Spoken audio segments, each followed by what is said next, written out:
সোহানা তাড়াতাড়ি চলো, তাড়াতাড়ি যেতে হবে।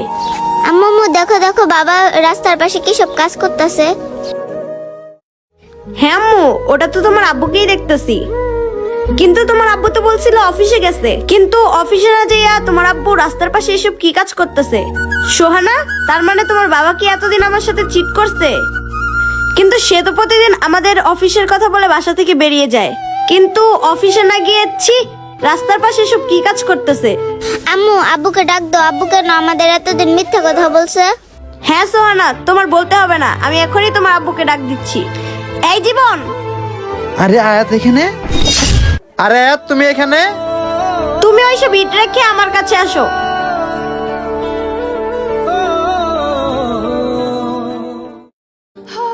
জি আয়াত বলো। আরে জীবন, তুমি এটা কি বেশে আছো? তুমি না প্রতিদিন অফিসের কথা বলে বাসা থেকে বের হও, কিন্তু এখন দেখতেছি তুমি এসব কি কাজ করতেছো? তার মানে তুমি কি আমাদের এতদিন মিথ্যা কথা বলছো? ছি, তুমি রাস্তার পাশে এসব লেবারি কাজ করো? আমার তো ভাবতেও অবাক লাগতেছে। আর আমি এতদিন কার সাথে সংসার করছি, যে কিনা রাস্তার পাশে সামান্য একটা লেবারের কাজ করে? দাঁড়া আম্মু, এবার একটু আব্বুকে আমাকে বলতে দাও। আব্বু তুমি কি রাস্তার পাশে সামান্য লেবারের কাজ করেছি?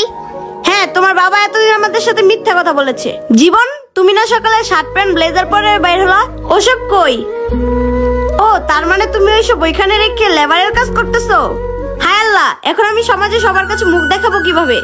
কেউ যদি আমাকে জিজ্ঞেস করে যে তোমার হাজবেন্ড কি করে, তখন কি আমি বলবো যে আমার হাজবেন্ড কি না এইসব লেবারের কাজ করে? আর আমি বুঝতে পারতেছি না জীবন, আমার মেয়েরা তার বাবার পরিচয় এই সমাজে কিভাবে দিবে? আয়াত আমার কথাটা একটু বোঝার চেষ্টা করো।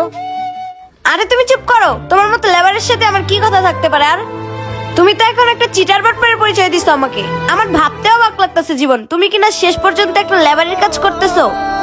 আম্মু তুমি বাবা কিভাবে বকতাছো কেন? বাবা তো কেন চুরি ডাকাতি করতেছে না, বাবা তো একটা কাজ করে আমাদেরকে চালাইতেছে, আর তুমি বাবা কিভাবে বকতাছো? আম্মু তুমি চুপ করো, তোমার আম্মু এতক্ষণ আমাকে অনেক কথা বলছে, এবার আমাকে বলতে দাও। দেখো আয়াত, হয়তোবা আমার কোনো কারণবশতে চাকরিটা আমার চলে গেছে, কিন্তু এটাও তো কোনো একটা কাজ। আমি তো তোমাকে কোনো চুরি চামারি করে চালাইতেছি না, আমি তো ঠিকঠাক মতো সংসার চালাইতেছি। এরকম না তো তোমাদেরকে আমি একটা অসৎ পথে ইনকাম করে খাওয়াইতেছি, আমি তো একটা সৎ পথে ইনকাম করে তোমাদেরকে খাওয়াইতেছি। দেখো আয়াত, কোন কাজকে কখনো ছোট করে দেখবা না, কাজ তো কাজে, সেটা হোক রাস্তার বা অফিসিয়াল। আমি এই লেবারের কাজ করে কি সমাজে আমার কোনো মূল্য নেই? কে বলছে তোমাকে এসব কথা? আর শুনো, তুমি তো আমাকে কালকে রাতেই বলছিলা তুমি সামনের মাসে বাড়ির কাজ শুরু করবা। তুমি যদি এ ধরনের কাজকে ছোট করে দেখো, তাহলে তো তুমি তোমার বাড়ির কাজ করার কোনো লক্ষ্য পাবা না। কি আয়াত, চুপ হয়ে গেলে কেন? আমি কি কথাগুলো ভুল বলছি বলো? আসলে জীবন, তুমি যে এখন আমাকে কথাগুলো বললা, এসব কথা আমি তোমার মতো কখনো চিন্তা ভাবনা করে দেখিনি। আসলে জীবন, আজকালকার সমাজে মানুষ যেভাবে স্ট্যান্ডার্ড ভাবে চলে, আমি ওইভাবেই তোমাকে বিবেচনা করে দেখেছিলাম। আমি ভেবেছিলাম এই সমাজে ওদের মতো না চললে আমরা সমাজে মুখ দেখাতে পারবো না, কিন্তু সেটা আমার এতদিন ভুল ধারণা ছিল জীবন। কিন্তু আজকে আমি বুঝতে পারলাম এই সমাজে আমাদের কোনো কাজ ছোট করে দেখা উচিত নয়।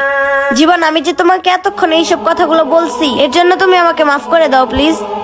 ঠিক আছে আয়াত, এগুলো কথা বাদ দাও, এখন তুমি কোথায় যাইতেছিলা? ওই সামনেই পার্কটাতে তোমার দুই মেয়েকে নিয়ে ঘুরতে যাইতেছিলাম। আচ্ছা তুমি থাকো, আমি ওদেরকে ঘুরিয়ে নিয়ে আসি। কাজ শেষ হলে তুমি বাসায় চলে যেও। ঠিক আছে আয়াত, তাহলে তুমি ওদেরকে সাবধানে ঘুরে বাসায় চলে যাও, আর আমি কাজ শেষ করে বাসায় আসতেছি। আচ্ছা তুমি কাজ করো, আমি ওদেরকে নিয়ে ঘুরতে গেলাম। সোহানা চলো।